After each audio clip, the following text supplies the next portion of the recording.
안녕하세요. 저는 얼마 전 무사히 출산을 하고 몸조리를 하고 있는 30대 여성입니다.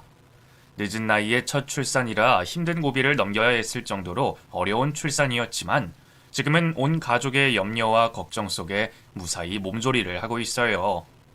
제가 이 나이에 어렵게 아이를 가지게 된지라 출산까지 고생도 너무 많았고 지금도 꼼짝없이 집에 있지만 그럼에도 이 고생이 전혀 후회스럽지는 않습니다. 너무나 갖고 싶었던 아이였기에 이렇게 무사히 아이와 만날 수 있다는 게 천만다행일 뿐이죠. 그래서 이보다 더한 기적이 있을까 싶을 정도로 행복하네요. 이 아이를 갖기 위해 얼마나 많은 고생들을 했는지 남들은 모를 거예요. 아이를 갖지 못한 엄마로서 제가 그동안 겪었을 마음고생은 다 설명도 못하겠네요. 그 고생도 이제 다 끝났다 싶어서 그런지 문득 예전 이야기를 해보고 싶어졌습니다. 그 시절 임신을 하지 못해 힘들었던 저를 더욱더 힘들게 만들었던 한 사람이 있었거든요. 다름 아닌 저보다 먼저 결혼해서 아이까지 낳은 동서였죠. 그동안은 아무래도 가족 안에서 벌어지던 얘기이다 보니 밖에서는 말도 못하고 넋두리도 못했는데 오늘은 익명을 빌려 이야기를 해볼까 해요. 남편과 저는 각자 회사를 다니며 늦은 나이에 연애를 하게 됐고 둘 다 30이 넘어 결혼을 하게 됐습니다. 요즘에는 30 나이도 노처녀 소리를 듣기에는 애매한 나이라 결혼에 조급함이 있던 건 아니었지만 시댁에서는 저희가 하루빨리 결혼하기를 바라셨어요. 남편은 첫째 아들로 집안의 장남이었는데 둘째 아들인 서방님이 저희가 결혼하기 전에 이미 가정을 꾸려 아이까지 기르고 있었거든요. 저희 시어머니가 좀 옛날 분이시라 어떻게든 장남을 먼저 결혼시키고 싶어 하셨지만 당시 속도 위반으로 어쩔 수 없이 이른 결혼을 했다 들었습니다. 그래서 저희가 결혼을 했을 때에 이미 동서는 첫 아이를 낳고 결혼 생활을 한창 하고 있던 때였어요. 상견례에서 처음 만났던 시조카가 이미 말도 하고 아장아장 걸어다니고 있었거든요. 장남과 결혼한다고 해서 괜히 부담감도 있었던 저는 이미 저보다 먼저 들어와 있는 식구가 있다는 생각에 마음이 한결 가볍기도 했습니다. 동서와 같은 며느리 입장에서 서로 잘 지내볼 수 있겠다 생각했었죠. 하지만 결혼 후 알게 된 동서는 제 생각과는 좀 다른 사람이었어요. 결혼 전부터 저를 형님이라 부르며 곧잘 대하기에 금방 가까워질 거라 생각했는데 막상 가족이 되니 저를 대면대면해 하는 거죠. 물론 이해는 했습니다. 다른 식구들은 남편 때문에 만나게 된 가족들이었으니 생판 남으로 지내다가 한 가족이 됐다고 갑자기 막역해질 수는 없는 거겠죠. 가족 간에도 서서히 알아가고 적응해갈 필요가 당연하다는 생각에 저는 동서와 제가 하루빨리 친해지기를 바라며 노력했습니다. 저도 어디 가서 쉽게 정을 붙일 수 있는 외향적인 성향은 아니었지만 이제는 평생 봐야 하는 가족이 됐으니 하루빨리 친해지는 게 서로 불편함을 덜 수 있을 거라 생각했죠. 하지만 시간이 지나도 동서는 저와 가까워질 생각이 별로 없어 보였어요. 처음 시집 갔을 때부터 시어머니께서는 제게 기대가 크다고 하셨습니다. 장남이랑 결혼을 했으니 네가 우리 집 맏며느리 아니냐. 둘째가 먼저 결혼해서 나랑 알고 지낸 시간이 있고 걔가 그동안 네 대신 맏며느리 노릇을 했었지만 그래도 우리 집 맏며느리는 너다. 그러니 네가 윗사람 노릇을 잘 해야 한다. 먼저 들어온 아랫동서가 불편하더라도 참고 모르는 거 있으면 둘째랑 나한테 물어가면서 잘 해보자꾸나. 어머니 말씀처럼 저도 동서가 먼저 며느리 노릇을 하고 있었기에 늦게 식구가 된 제가 잘 적응을 하며 하루빨리 맏며느리가 돼야겠다 싶었어요. 결혼하고 첫 해에는 제가 잘 모르다 보니 익숙한 동서가 저를 시키고 제가 동서 시키는 대로 하다시피 했지만 한번 해봤으니 다음부터는 제가 신경을 써야겠다 싶었습니다. 그런데 동서는 제가 맏며느리 노릇을 할 틈도 주지 않더라고요. 형님, 이번 설에는 저희 집에서 음식 같이 해서 시댁으로 들고 가는 걸로 할게요. 어머님 몸도 안 좋으신데 저희끼리 하는 게 좋을 것 같아서요. 명절 전날 제가 알려드리는 재료들 준비하셔서 아침까지 저희 집으로 오세요. 저한테 한마디 상의도 없이 동서 마음대로 저를 당연한 듯이 부려먹는 거였죠. 누가 보면 동서가 아니라 형님이나 시어머니가 되는 듯 말이에요. 동서가 그동안 해온 게 있으니까 그렇게 말하는 거 알겠는데 이제 나도 한 번씩 해봤고 다 할 줄 아니까 동서가 혼자 다 걱정할 필요는 없을 것 같아. 동서가 움직이기 힘들어서 그러는 거면 그냥 음식 나눠서 각자 준비해서 가자. 그게 나도 동서도 편하지 않겠어? 형님, 저희 집까지 오기 싫으셔서 그러시는 거예요? 아니, 원래는 시댁 가서 음식해야 하는 건데 저희 집에서 하는 건 뭐가 다르다고요? 그럼 동서가 우리 집으로 올래? 저희는 애도 있는데 어떻게 왔다 갔다 해요? 그냥 형님이 오시면 될걸. 지금 저랑 기싸움이라도 하시려는 거예요? 남의 집 주방에서 일하다 보면 집주인 눈치를 볼 게 뻔한데 제가 그럴 필요가 있나 싶어 거절을 했었어요. 그랬더니 동서가 그게 기분이 상했는지 저 몰래 시어머니께 얘기를 꺼냈더라고요. 어머니가 그 일로 저희가 싸운 줄 아셨는지 놀라 제게 전화를 하셔서 알게 됐죠.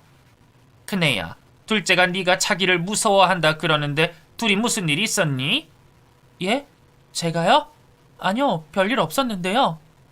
둘째가 자기 딴에는 늦게 결혼한 너 신경 쓴다고 이것저것 배려했던 모양인데 네가 자기 마음을 몰라주고 벌써부터 형님 노릇하느라 가까워지지 못한다고 섭섭해하더라. 그 전화를 받고 얼마나 어이가 없고 황당하던지 하마터면 굴러들어온 돌이 박힌 돌 빼낸다고 제가 먼저 시집온 동서를 괴롭히는 사람이 될 뻔했네요. 그런 건 아니었다고 제가 상황 설명을 드리자 어머님도 제 사정을 이해해 주시고 동서가 어려서 그런다고 저를 달래주셨지만 저 몰래 동서가 어머니께 그런 전화를 했다는 건 무척 충격이었습니다. 어린 여중생도 아니고 오해가 있으면 서로 대화로 풀면 될 걸 왜 괜히 시어머니까지 끼어 곤란하시게 만드나 싶었죠. 그리고 저는 그 일을 계기로 동서가 제게 호의적인 마음이 없다는 걸 알아차릴 수밖에 없었습니다.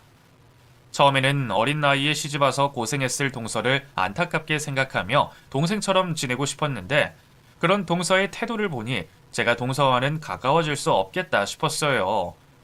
손바닥도 마주쳐야 소리가 난다는데 제가 먼저 잘해보려고 하는데도 동서가 비협조적으로 나온다면 어쩔 수 없는 일이니까요.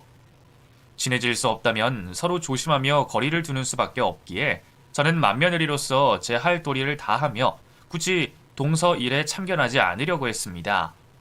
그 후로도 동서가 여전히 저를 무시하며 자기가 맏며느리 노릇을 하려고 했지만 저는 그냥 무시하고 저대로 알아서 하면 될 일이었어요. 사실 저는 동서에게 신경을 쓸 겨를도 없었어요. 결혼하고 몇 년간 들리지 않는 임신 소식에 저희 부부가 무척 고생이었거든요. 시어머니는 늦게 결혼한 저희 부부의 아이 문제를 걱정하곤 하셨습니다. 그래도 너희가 창남인데 둘째 내랑 너무 나이 차이가 나면 그렇지 않겠니? 그러니 웬만하면 빨리 임신했으면 좋겠구나. 나무라는 말은 아니지만 너도 32이면 적은 나이도 아니잖니. 어머님의 염려를 알고 있던 저희도 결혼을 하면 곧바로 임신 계획을 할 생각이었습니다. 그래서 결혼 생활하는 동안 따로 피임은 하지 않았어요. 그럼에도 이상하게 임신 소식이 없는 겁니다. 병원에 가서 검사를 해봐도 남편이나 저나 둘 다 평균보다 건강하고 다른 문제도 없다고 하는데 웬일인지 저희에게는 아이가 찾아와 주지 않았어요. 그렇게 1년, 2년 결혼 생활이 흘러갔고 그 사이 다른 늦게 결혼한 친구들마저 모두 자식을 보는 동안에도 저는 여전히 소식이 없었습니다. 병원에서는 보통 난임이라 하려면 3년 이상은 기다려보는 게 맞다고 하셔서 저희는 3년이라는 시간을 묵묵히 기다렸어요.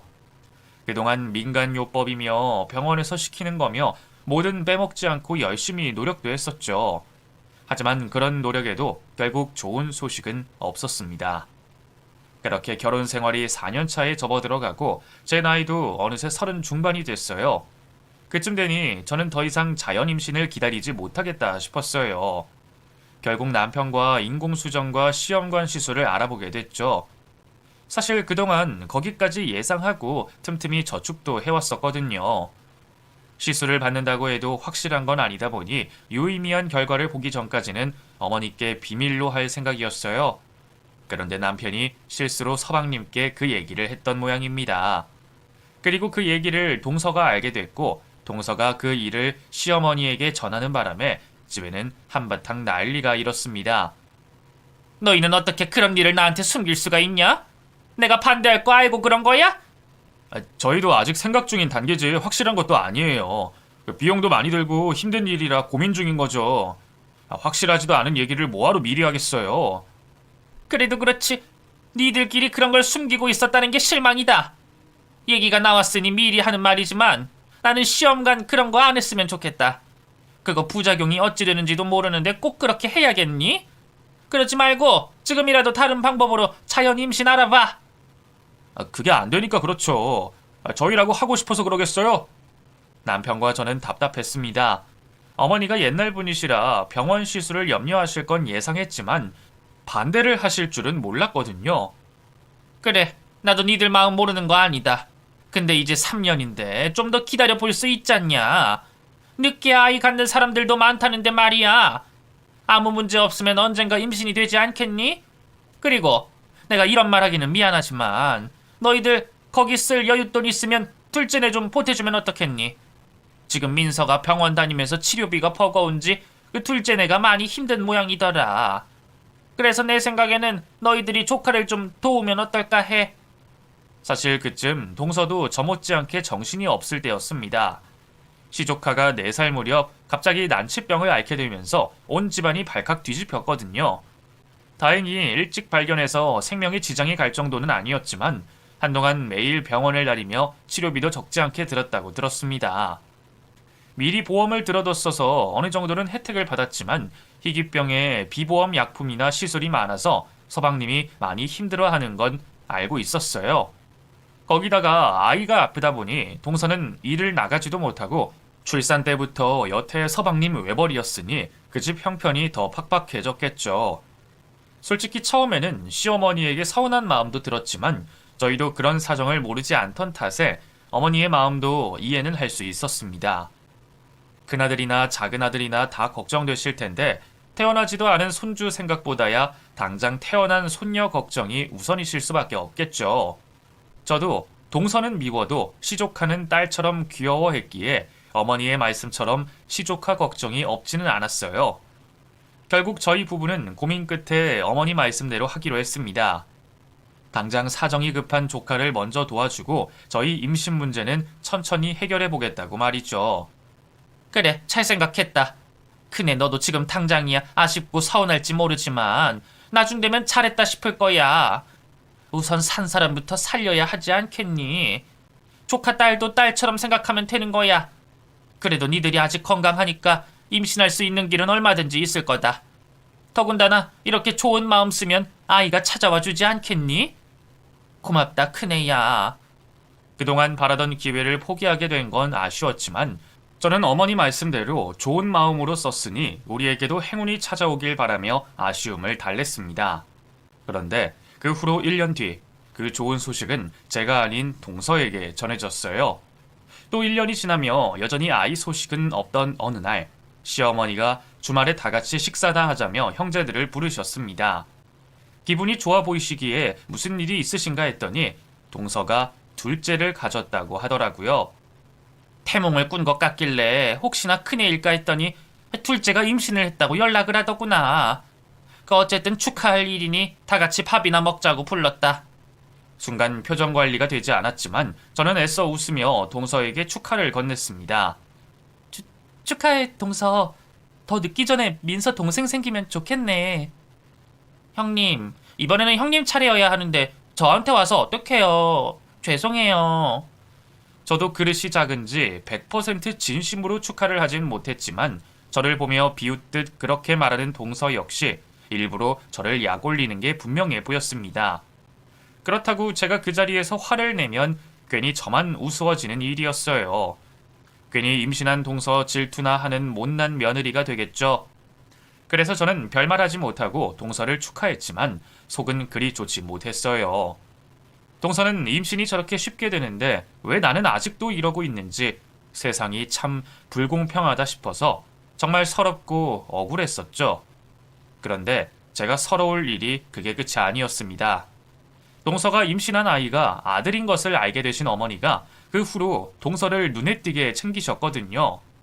전에는 그래도 버릇없는 동서 저 대신 혼내주시고 저를 형님 취급 안 하는 동서에게 형님 대우 똑바로 하라고 말씀하시던 어머님이셨는데 아들 임신한 동서에게는 차마 모진 말을 못하시겠는지 동서가 임신한 일로 기고만장하며 저를 무시하는데도 아무 말씀하지 못하셨습니다. 동서가 정신머리 없이 싹수 없는 얘기를 해도 농담으로 받아들이시고 오히려 어머님이 먼저 은근히 저와 동서를 비교하시며 동서를 감싸주시는 듯 했습니다. 형님, 저 둘째 낳고 나면 제가 입던 속옷이라도 좀 갖다 드릴까요? 그게 무슨 말이야, 동서? 지금 나 놀리려는 거야? 놀리다뇨. 저는 형님 생각해서 하는 말인데. 원래 옛날에 아들 낳은 여자 속옷 입으면 아들 낳는다는 말 있잖아요. 모르세요? 동서, 아무리 그래도 말은 가려서 해야지. 그런 말 들으면 내가 좋아할 거라고 생각하는 거야? 예, 기분 상한다고 괜히 임신한 사람한테 화내지 마라. 작은 애가 설마 너 기분 상하게 하려고 그랬겠니? 얘 딴에는 또 네가 안쓰러워서 그러는 거 아니냐? 원래 절박하면 뭐든 하는 법인데 너는 왜 나쁘게만 듣니? 예전에도 동서가 비슷한 말을 한 적이 있었어요. 제가 시험관 수술까지 고민하며 불임으로 고생하는 걸 보고서 포기하면 아이가 들어선다면서 욕심 부리지 말고 포기를 하라고 하더라고요. 그때는 오히려 제가 너무 황당해서 아무 말을 못했는데 그런 저 대신 시어머니가 괜히 남의 속 긁지 말라며 동서를 나무라셨습니다. 그래서 동서도 그동안에는 시어머니 앞에서 괜히 제게 시비를 걸지 않았었죠. 그래서 어머님에게는 늘 죄송하고 감사했는데 그러셨던 어머니가 이제는 완전히 임신한 동서 편이 되어 저는 안중에도 없으셨어요. 아이도 갖지 못하고 대우도 받지 못하는 제 처지가 너무나 서러웠죠. 그런데 어머니는 저더러 그런 동서 수발까지 들게 하시더라고요. 큰애야, 내가 몸이 힘들어서 그런데 네가 둘째한테 좀 가봐다오. 원래 오늘 내가 가서 애도 좀 봐주고 살림도 해주겠다고 했는데 내가 엊그제부터 등에 담이 와서 꼼짝을 못하겠구나. 미안하지만 네가 나 대신 좀 챙겨다오. 부탁하마. 시어머니는 임신한 동서 대신 살림을 도와야 한다며 제게 부탁을 하셨습니다. 그 집에 가면 임신한 동서가 얼마나 뻐길까 싶어 가기 싫었지만 아프시다는 어머니가 그리 부탁하시니 차마 거절할 수 없었어요. 아니나 다를까 동서는 얼마 나오지도 않은 배를 쓰다듬으며 제 앞에서 임신 유세를 떨었습니다. 오늘 어머니가 오시기로 하셨는데 형님이 대신 오셨네요? 그럼 저 대신 좀 부탁드릴게요. 제가 요즘 살림을 통 못해서 할 게 많을 거예요. 형님은 임신 못해서 잘 모르시겠지만 원래 이맘때쯤이 너무 피곤하거든요. 그래도 두 번째라 좀 편할까 했는데 고생하는 건 매한가지인가 봐요. 그러게 형님은 그냥 임신 욕심 버려요. 임신하면 여자만 고생인데 뭐하러 사서 고생하겠어? 어차피 제가 아들까지 낳으면 어머님도 형님한테 별로 기대 없으실 텐데 굳이 스트레스 받지 마요. 일부러 저를 약 올리려고 하는 말이 뻔한 얘기라 애써 무시하려 했지만 저도 모르게 괜히 신경이 쓰이더라고요. 유치한 수작질에 걸려들지 않으려고 해도 괜히 서러워지는 건 어쩔 수 없었습니다. 그런 동서가 얄미우면서도 저는 동서가 참 부러웠어요. 무슨 복을 타고 나서 딸, 아들 골고루 임신하는 건지 참 복도 많다 싶었죠. 마음씨 좋겠어야 아이가 들어서는 거라며 미운 사람도 애써 지우며 살던 저와 달리 동서는 미운 짓만 골라서 하는 것 같은데도 저런 복을 얻는구나 싶었습니다.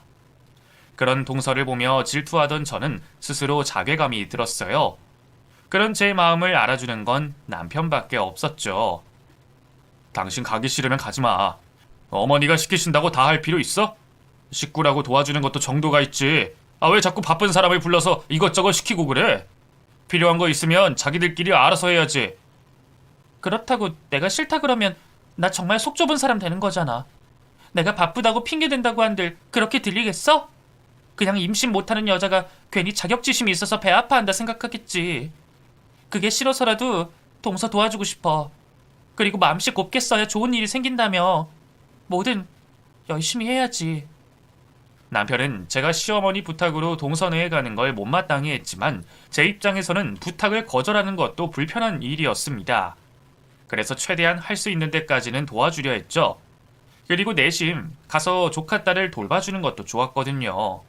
그러다 보니 저와 시조카는 부쩍 더 가까워졌고 그 사이 동서는 곧 출산을 앞두고 있었습니다.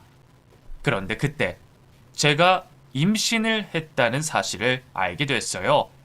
거의 습관처럼 임신 테스트를 하던 제가 별 기대 없이 테스트를 했는데 평소와 다르게 옅은 두 줄이 뜨는 겁니다. 그걸 보고 너무 놀란 저는 남편과 함께 곧장 병원으로 달려갔습니다. 그런데 이게 무슨 일인지 임신이 아니더라고요. 글쎄요. 이 초음파상으로는 보이는 게 없네요. 혹시 모르니 혈액 검사까지 해보죠. 초음파에서도 혈액 검사로도 결국 임신은 아니었더라고요. 분명 였지만 두 줄이 떴기에 잔뜩 기대를 했더니 저는 또다시 김이 셀 수밖에 없었습니다. 너무 기대를 해서 그런지 늘 겪던 실망이었는데도 그때는 유난히 회복이 되지 않았어요. 이번에는 진짜인 줄 알았는데 아니라는 얘기를 듣고 나니까 제가 앞으로 다시는 임신을 못할 것 같은 기분이 들더라고요.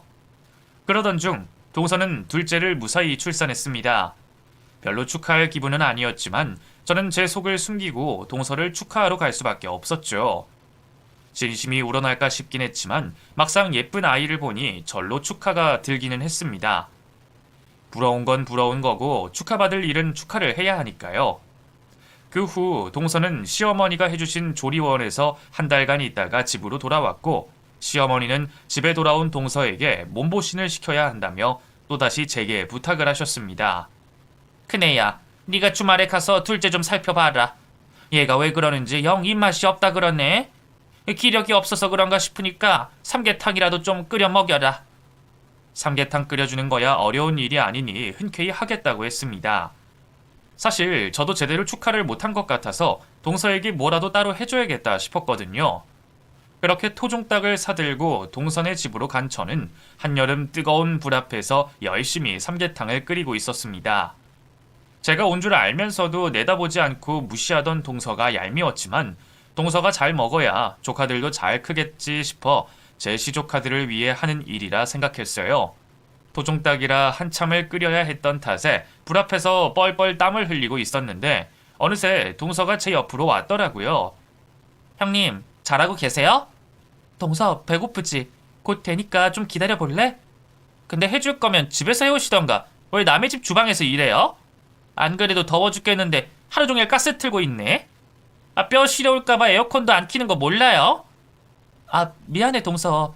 내가 그 생각을 못하고 바로 해서 주려고 그랬지. 제발 생각 좀 하고 사세요. 형님 가끔 보면 진짜 답답하다 싶은 거 알아요? 이런 거 보면 왜 애가 안 들어서는지도 알 것 같기도 하고. 뭐라고? 동서, 무슨 말을 그런 식으로 해? 지금 나랑 또 해보자는 거야? 어머, 애도 못 낳는 게 꼴에 자존심은 있나 봐? 기가 막히게도 동서는 그 와중에도 저를 무시하고 있었습니다. 대체 무슨 심보를 먹으면 불쌍한 사람한테 저런 소리를 함부로 할 수 있는지 몰라도 아마 자식 못 낳은 제 앞에서 상당히 기고만장하고 싶었던 모양이에요. 그래서 별 말도 안 되는 소리로 사람 속을 긁으며 기어이 제 속을 뒤집었습니다. 순간 너무 화가 나서 동서에게 욕이라도 하고 싶었는데 갓난아이 안고 있는 동서에게 저는 아무런 행동도 할 수 없었어요. 암튼 빨리 하고 정리나 제대로 해놓고 가요. 임신을 안 해봐서 그런지 정말 산모에 대한 배려가 요만큼도 없네. 그런 소리를 들었던 저는 너무 서러운 마음에 불 앞에 쭈그려 앉아 홀로 눈물을 훔치고 있었습니다. 내가 우는 꼴을 보이면 동서가 듣고 또 비웃으러 올까봐 소리도 내지 못하고 말이죠. 그런데 그때 그런 저를 보고 시조카가 제게 휴지를 건네더라고요. 큰엄마, 울지 마세요. 응? 큰엄마 우는 거 아니야. 괜찮아. 아이 앞에서 괜히 못 볼 꼴을 보였다 싶어 애써 웃어 보이려 했지만 이미 마음이 단단히 상해버린 탓에 억지 웃음도 쉽게 지어지지 않더라고요. 다 큰 어른이 어린아이에게 위로받는 꼴이 우습다 싶어 저 스스로가 정말 못났다 싶었습니다. 큰엄마, 우리 엄마가 못되게 해서 우는 거죠. 할머니랑 엄마가 아기 때문에 다들 서운하게 하니까 큰엄마 속상한 거잖아요. 아직 어린아이라 어른들의 사정은 잘 모를 거라 생각했는데 동서가 어찌나 심했으면 동서 딸마저 제 속을 헤아려주고 있더라고요. 다 큰 어른보다 7살짜리 애가 낫다 싶어 순간 조금은 마음이 풀리는 듯 했습니다. 시조카는 고사리 손으로 제 눈물을 닦아주며 저를 위로하고 있었어요. 괜찮다고 하는데도 제가 괜찮아 보이지 않는지 조카는 아예 방석까지 들고 와서 저와 주방 구석에 나란히 앉더라고요. 큰엄마, 사실 이건 비밀인데요. 나도 아기 별로 안 좋아해요. 응? 그게 무슨 말이야? 민서 아기 싫어? 순간 아기가 싫다는 아이의 말에 저는 어리둥절하면서도 별 생각을 하지 않았습니다. 원래 첫째 아이들은 동생이 생기면 별로 반기지 않으니까요. 제가 아직 아이는 없지만 육아나 아이들 일에 관심이 많다 보니 동생이 생긴 아이들이 느끼는 스트레스가 배우자가 외도를 했을 때 느끼는 스트레스와 비교될 정도로 엄청나다는 걸 알고 있었어요. 그래서 저도 내심 외동딸로 자라며 몸까지 아팠던 민서가 동생을 반기지 않을 수 있다 싶었죠. 저도 제가 나쁜 거 알아요. 근데 그래도 아기가 좋진 않아요. 그렇구나. 민서는 동생이 아직 좋지 않구나. 큰엄마도 아기가 싫은 게 아니야. 그냥 민서 엄마한테 속상한 거지. 근데 민서도 그럴 수 있어. 동생이 생기면 갑자기 엄마 아빠가 민서한테 소홀해졌다고 생각돼서 섭섭할 수 있거든. 민서만 그런 거 아니고 다 그런 걸 거야. 그런 거는 아니에요. 저는 동생 갖고 싶었어요. 동생 태어나면 엄청 잘해주려고 그랬거든요. 근데 동생 때문에 엄마랑 아빠랑 헤어질까봐 무서워요. 그게 무슨 말이야? 왜 부모님이 헤어질까봐 걱정해? 큰엄마, 저 아기 우리 아빠의 아니에요. 순간 저는 제가 이해를 잘못했거나 잘못 들었을 거라 생각했습니다. 자기 아빠가 아니면 그럼 동서가 밖에서 나아오기라도 했다는 건지 말도 안 된다 싶었고, 하물며 그런 일이 있다 한들 어린애가 어른들 사정을 어찌 알겠나 싶었거든요. 그래서 저는 아이가 뭔가를 잘못 이해하거나 다른 말을 했을 거라 생각하며 다시 다정하게 아이에게 반문했어요. 응? 민서는 동생이 왜 아빠 아기가 아니라고 생각해? 아빠가 아니라 엄마가 아이를 낳아서 그러나? 아기가 엄마 뱃속에서 태어났지만 아빠 아기인 것도 맞아. 민서도 그렇게 태어났는걸?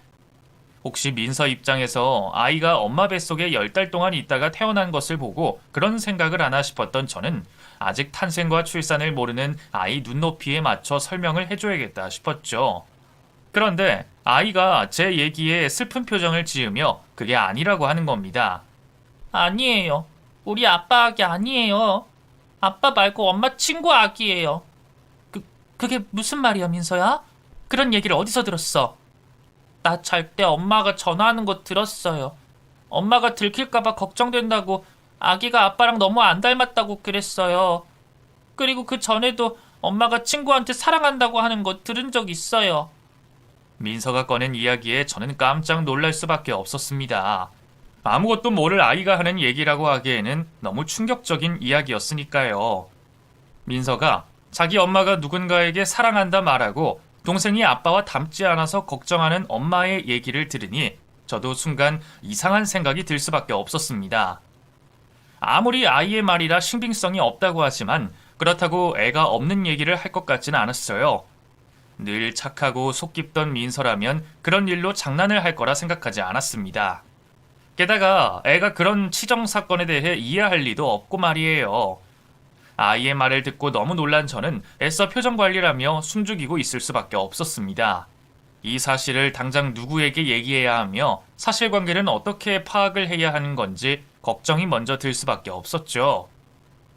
아이 말만 믿고 동서에게 따져 묻기에는 리스크가 너무 컸습니다. 안 그래도 동서가 아들을 낳으며 시어머니의 관심과 사랑을 한 몸에 받고 있는 와중에 애도 못 가진 제가 동서의 불륜을 의심하는 얘기를 꺼낸다면 누가 들어도 모함이라 생각하지 않을까 싶었어요. 식구들은 아마 아이를 갖지 못한 제가 질투심에 괜히 죄 없는 동서를 괴롭힌다 생각하겠죠. 이미 그런 분위기를 경험해봤던 저로서는 상당히 신중해질 수밖에 없었습니다. 그리고 사실 그때까지만 해도 아이의 말이 차라리 거짓이기를 바라기도 했어요. 동서는 정말 보고 싶지 않을 정도로 미웠지만 그렇다고 아직 어린 민서와 서방님에게 가족을 뺏고 싶지는 않았습니다. 동서의 불륜이 정말이고 그 아이 아빠가 다른 남자라면 가뜩이나 아이 없고 힘들어하는 저희 부부 때문에 마음고생하시던 시어머니도 큰 충격을 받으시겠죠. 그래서 이 일을 말을 해야 할지 말아야 할지 너무 고민이 될 수밖에 없었어요. 그렇다고 뭔가 낌새를 채고도 입을 닫는다면 그 일이 사실로 밝혀졌을 때의 화살이 모두 제게 돌아올 일이었습니다. 너는 알고 있었으면서 모른 척했다며 다들 제게 섭섭해 하시겠죠. 그런 생각 때문에 복잡했던 저는 머리가 깨질 것 같았어요. 결국 하루를 바짝 고민했던 저는 어쩔 수 없이 남편에게 그 사실을 알리게 됐습니다. 제가 동서집을 찾았던 날, 동서가 제게 무슨 말을 했고 그래서 시조카에게 어떤 얘기까지 듣게 됐는지를 남편에게 전하자 남편은 저만큼이나 놀라는 듯 했습니다. 그게 정말이야? 민서가 그런 소리를 했다고? 나도 애가 하는 말이라서 다 믿어도 되나 싶긴 한데 민서도 내년이면 학교 들어갈 나이고 애가 설마 아주 없는 말을 하지는 않았을 것 같다 싶어서 말이야. 동생이 태어나서 아무리 밉다고 한들 그렇게까지 생각하겠어? 당신도 민서가 얼마나 순한 아이인 줄 알잖아. 그거야 그렇지만 그래봤자 아직 유치원 다니는 어린애인데 걔가 정말 우연히 들은 얘기로 그렇게 생각할 수 있다는 거야? 민서도 듣기만 했다는 거지 뭘 보거나 확실한 건 없는 거잖아. 그건 그렇지. 그래서 나도 어쩔 줄 몰라서 당신한테 얘기한 거야. 남편한테라도 털어놓으면 뭐가 좀 해결될까 했는데 워낙 사안이 사안이다 보니 그런지 남편조차도 쉽게 생각을 하지 못하는 듯 했습니다. 서방님 입장에서는 차라리 제가 오해를 받으면 형수가 임신을 못해서 이상하구나 하고 말 일이지만 형이 그런 소리를 한다면 아마 두 형제 사이에 큰 싸움이 벌어질 정도로 심각해질 수 있을 테니 말이에요.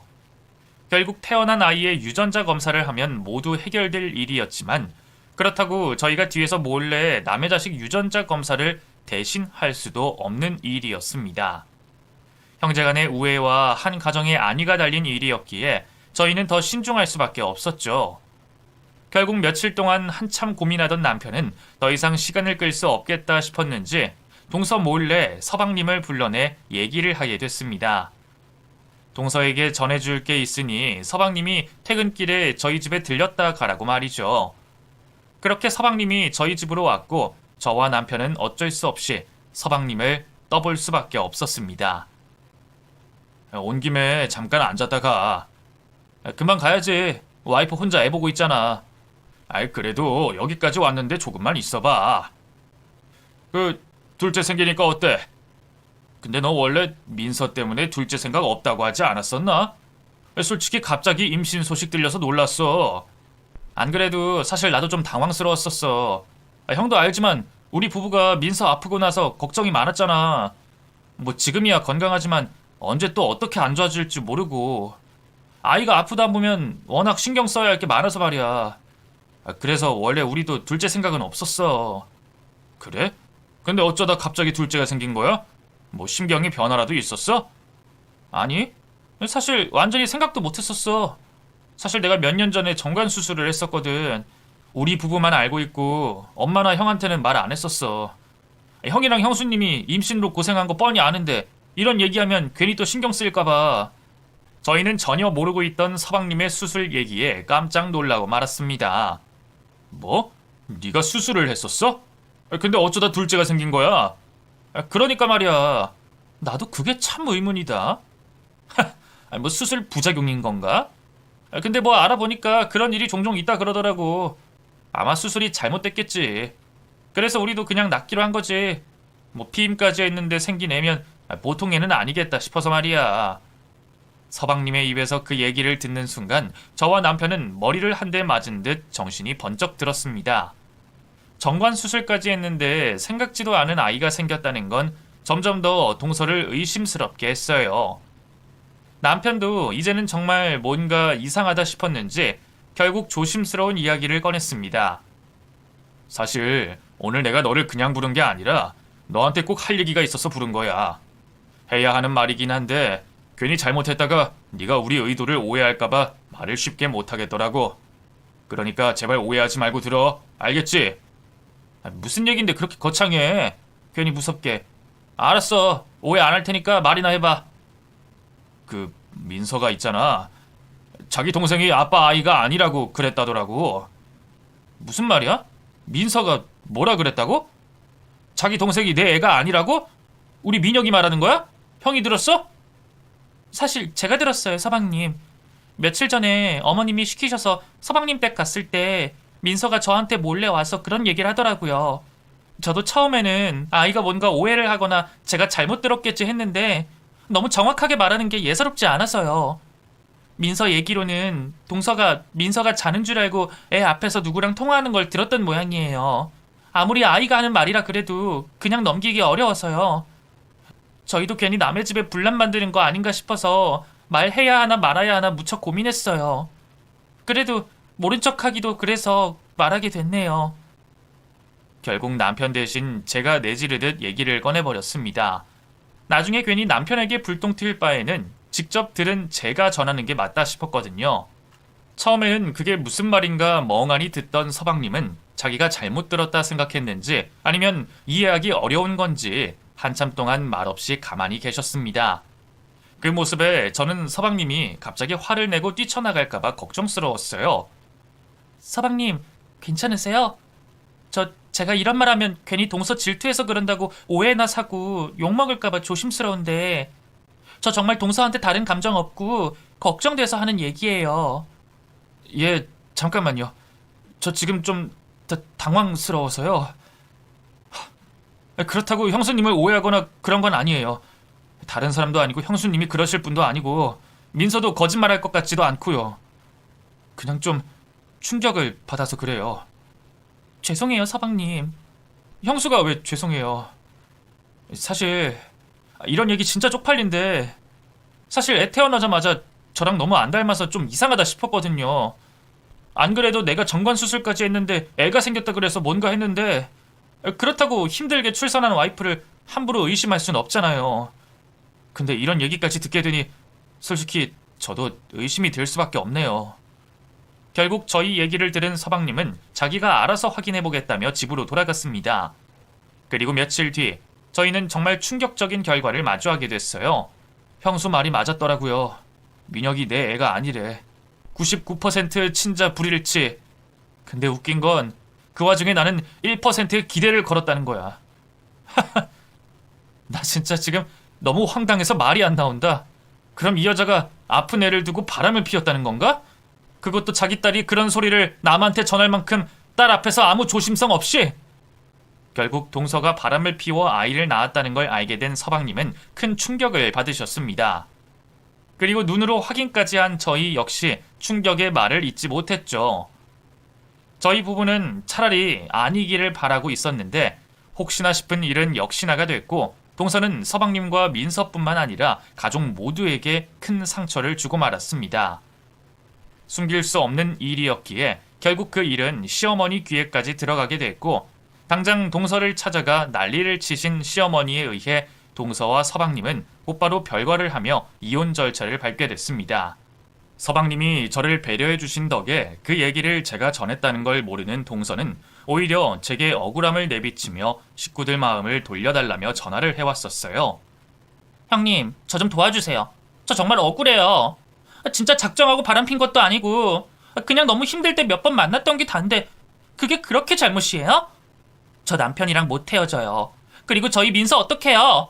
저 민서 두고 못 사는 거 형님도 아시잖아요. 이대로 이혼당하면 저 앞으로 민서 얼굴도 못 보게 생겼어요. 그리고 이제 막 태어난 둘째는 어째요? 형님, 제발 형님이 저희 남편이랑 어머님 좀 설득해 주세요. 네? 동서, 그걸 왜 나한테 부탁해? 그동안 나를 그렇게 무시해놓고 이제 와서 갑자기 그런 부탁하는 건 너무 염치 없지 않아? 그리고 이건 내가 설득을 해서 될 일도 아니잖아. 그래도 같은 여자끼리 좀 이해해 주셔야죠. 형님은 모르시겠지만 저도 그동안 속 편히 지냈던 건 아니었어요. 민서 아프고서 제가 얼마나 힘들었는지 아세요? 매일 집에서 애만 보고 아픈 애랑 씨름하는 제 심정을 아시냐고요? 그래서 그냥 잠깐 기분 전환할 게 필요했던 것 뿐이에요. 형님도 그런 일 겪어보면 저랑 다르다고 못할걸요? 동서, 감히 나를 함부로 판단하지 마. 동서가 그럴 사람이었던 거지 제대로 정신머리 박힌 사람이면 그런 짓 안 해. 애 때문에 힘들어서 그렇다고? 어떻게 자기 잘못에 자식 핑계를 댈 수 있어? 자식이 있으면 더 그러면 안 되는 거지. 애 엄마라는 사람이 어떻게 자식 놔두고 그런 짓을 해. 그런 얘기 들으니 동서 더 못 봐주겠다. 이미 민서가 다 알아버린 이상 나도 동서 못 감싸줘. 민서는 내가 잘 챙겨줄 테니까 더 욕심 부리지 마. 민서는 못 키워도 민혁이는 키워야 할 거 아니야. 그러니 이제라도 어린 자식 위해서 정신 차리고 살아. 그게 내가 해줄 수 있는 마지막 충고니까. 저는 동서를 도와주지 못한다 단호하게 거절했고 그 후 제가 동서와 다시 연락할 일은 없게 됐습니다. 아빠가 다르게 태어난 아이가 가장 큰 외도의 증거였기에 서방님은 동서와 별 문제 없이 이혼을 하게 되셨고 민서의 양육권도 무사히 가져올 수 있었습니다. 그 후로 민서는 아빠와 단둘이 지내며 이듬해에 학교까지 입학하게 됐죠. 엄마와 멀어진 민서가 안쓰러웠던 저는 동서 대신 아이의 입학식을 참석하며 조카에게 큰엄마 노릇을 했습니다. 그 후로도 조카에게 엄마가 필요할 때면 제가 누구보다 민서를 챙기게 됐죠. 다행히 서방님도 민서도 동서 없이 잘 적응을 해가기 시작했고 다른 식구들도 조금씩 마음을 놓을 수 있었어요. 그리고 그쯤 저희 부부도 기적 같은 행복을 맞게 됐습니다. 제가 드디어 임신을 하게 됐던 거죠. 온 식구들이 저희 부부의 임신을 축하해 주셨고 저는 그동안의 서러움을 모두 잊으며 10달 뒤 무사히 출산을 할 수 있었습니다.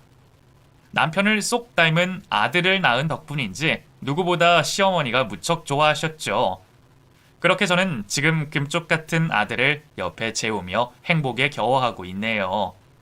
마음을 곱게 먹으면 좋은 일이 온다는 게 진짜였나 봅니다. 그럼 여러분들도 늘 선한 마음을 가지시길 당부드리며 이야기를 마치겠습니다. 감사합니다.